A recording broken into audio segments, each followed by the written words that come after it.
৭৯তম স্বাধীনতা দিবসে সকল স্বাধীন ভারতবাসীর প্রতি রইল আমার শুভেচ্ছা।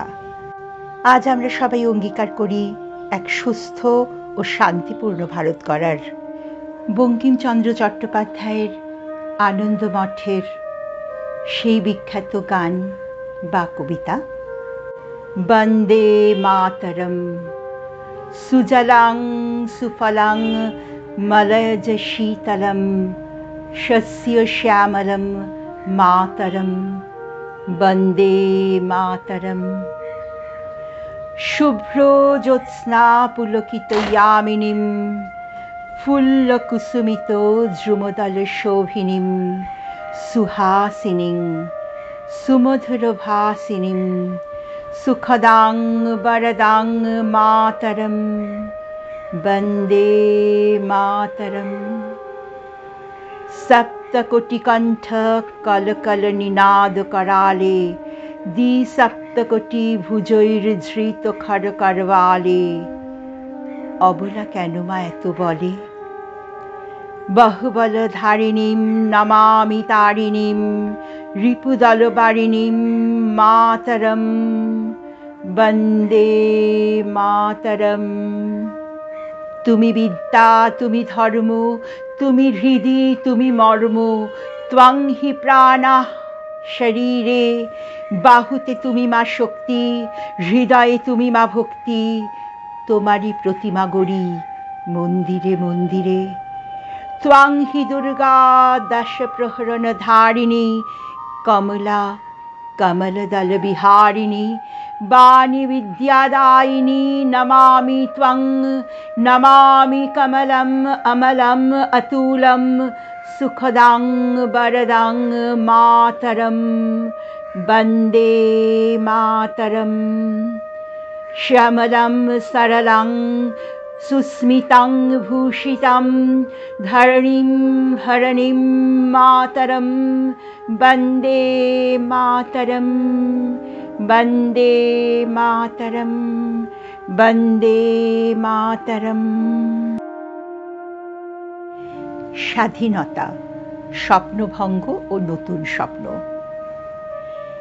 বাবা বলেছিলেন ১৯৪৭-এর ১৫ই আগস্ট ভারত স্বাধীন হলো আর আমরা আমাদের দেশ হারালাম। স্পষ্ট মনে পড়ে বাবার অপমানিত মুখ আর ধরা ধরা গলা। আমি তখন ১৩, কথাটার মর্ম ঠিক বুঝিনি। মন ছটফট করছিল বাইরের হুল্লোড়ে গলা মেলাবার জন্য। প্রভাত ফেরিতে বাজছিল বিউগল। পাশের বস্তির বাচ্চারা কি নিয়ে চেঁচামেচি করছিল কে জানে। মহাত্মা গান্ধী এই শহরেরই কোথাও খাটিয়ায় শুয়ে আছেন। কে যেন বলছিল তিনি কাঁদছেন খুব। আমার মাও ছলছলে চোখে বলে উঠলেন, চাঁপা ফুলের গাছটা আমি নিজের হাতে লাগিয়েছি, এবছর সেই গাছে ফুল ফুটবে, আমি আর দেখতে পাবো না। লাহোর না এলাহাবাদ কোন শহরে যেন হোটেলের ঘরে বসে গরমে ঘামতে ঘামতে র্যাডক্লিফ নামে এক ইংরেজ কাটাকুটি খেলছেন ভারতের মানচিত্র নিয়ে। তিনি আমার মায়ের চাঁপা ফুলের গাছের কথা কিছুই জানেন না। ঝড়ে উড়ে যাবার মতন একটা গ্রাম চলে যাচ্ছে সীমান্তের এপারে ওপারে। কারুর রান্নাঘর গিয়ে পড়ল নতুন দেশে, কোনো গৃহস্থের গোড়াল ঘর রয়ে গেল পুরনো রাজ্যে। অনেক নদীও দুভাগ হয়ে গেল। লক্ষ লক্ষ মানুষের জীবন তছনছ হয়ে গেল স্বাধীনতার মূল্য দিতে গিয়ে। পাঞ্জাব ও বাংলা, যেখানকার ছেলেরা জীবন পণ করে সবচেয়ে বেশি লড়াই করেছে দেশের মুক্তির জন্য, সেই দুটো রাজ্যই কেটে ফেলে বইয়ে দেওয়া হলো রক্তগঙ্গা। আমার কাকা আন্দামান জেল থেকে ফিরে এলেন ঠিক ১৭ বছর পর। যেন রিপ ভ্যান উইঙ্কল। ভেবেছিলেন চোখ মেলতেই দেখতে পাবেন পুরনো স্বদেশ। সমুদ্র পেরিয়ে এসে যখন চোখ মেললেন, কে যেন প্রচণ্ড এক ঘুষি মারল তাঁর চোখে। তিনি দেখলেন র্যাডক্লিফের ছুরিতে দ্বিখণ্ডিত ভূমির যেখানে সেখানে ক্ষত। তিনি দেখলেন মানুষ আর মানুষ নেই, শুধু হিন্দু কিংবা মুসলমান। ফজল চাচার ঘুড়ির দোকান আগুনে পুড়ে ছাই। শুভ্র দাড়িওয়ালা এক দরবেশ, যিনি মাথায় চামর বুলিয়ে আদর করতেন সকলকে, তাঁর লাশ ট্রাম লাইনের পাশে পড়েছিল 3 দিন। প্রেসিডেন্সি কলেজে কাকার সহপাঠিনী রেহানা সুলতানাকে কামড়ে ছিঁড়ে খেয়েছে কয়েকটা রাক্ষস। আর শিয়ালদা স্টেশনের সব প্ল্যাটফর্ম জুড়ে শুয়ে আছে ওপারের গৃহহারা ছিন্নমূল মানুষ। কোনো জননীর এক সন্তান মারা গেছে পথে, অন্যটি খিদেই কাঁদছে, হাতে ভিক্ষের পাত্র। এক পুরোহিত একেবারে নির্বাক।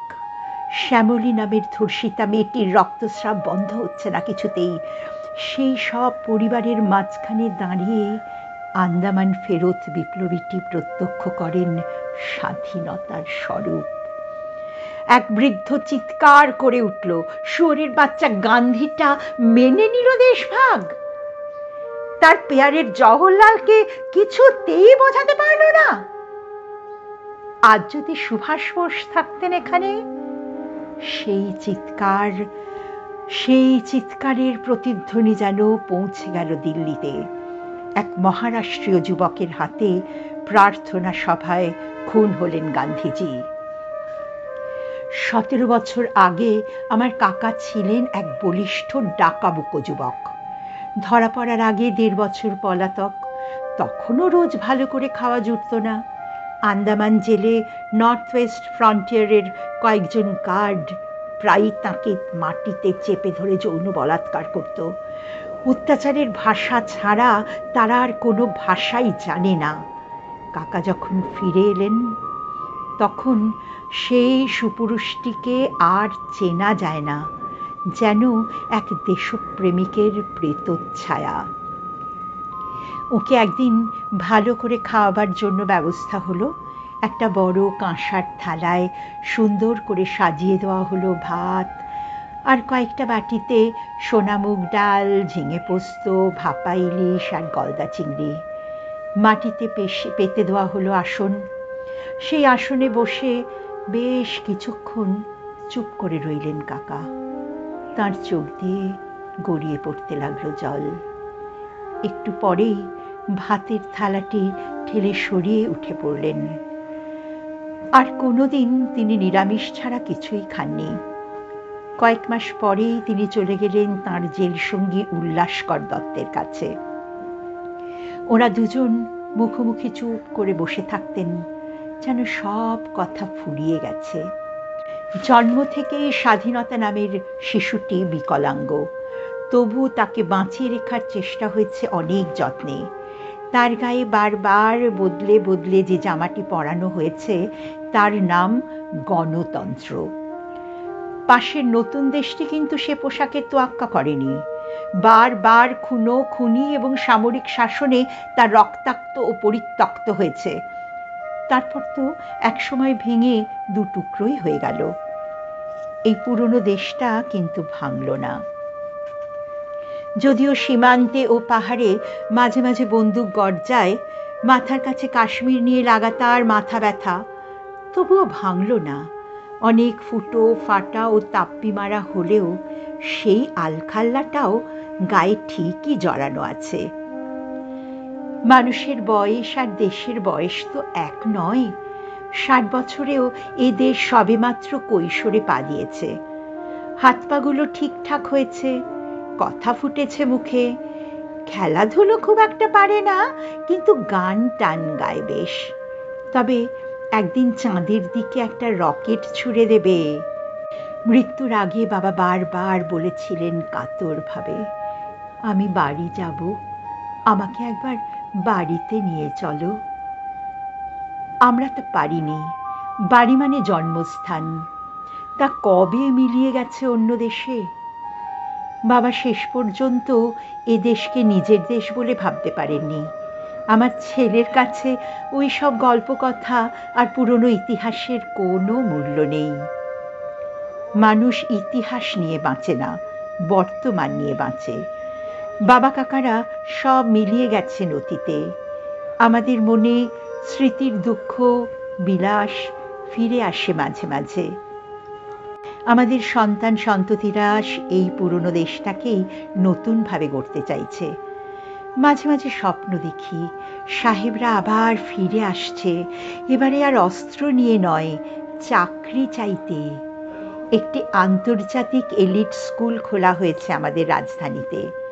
সেখানকার ছাত্র বিভিন্ন দেশের রাষ্ট্রপতি ও সেনাপতি, তাদের শেখানো হচ্ছে গণতন্ত্র। বিভিন্ন ধর্মগুলোকে বাড়ির মধ্যে বন্দি করে রেখে প্রকাশ্য রাস্তায় সব মানুষই আবার মানুষ হয়েছে। বিভিন্ন ধর্মগুলোকে বাড়ির মধ্যে বন্দি করে রেখে প্রকাশ্য রাস্তায় সব মানুষই আবার মানুষ হয়েছে।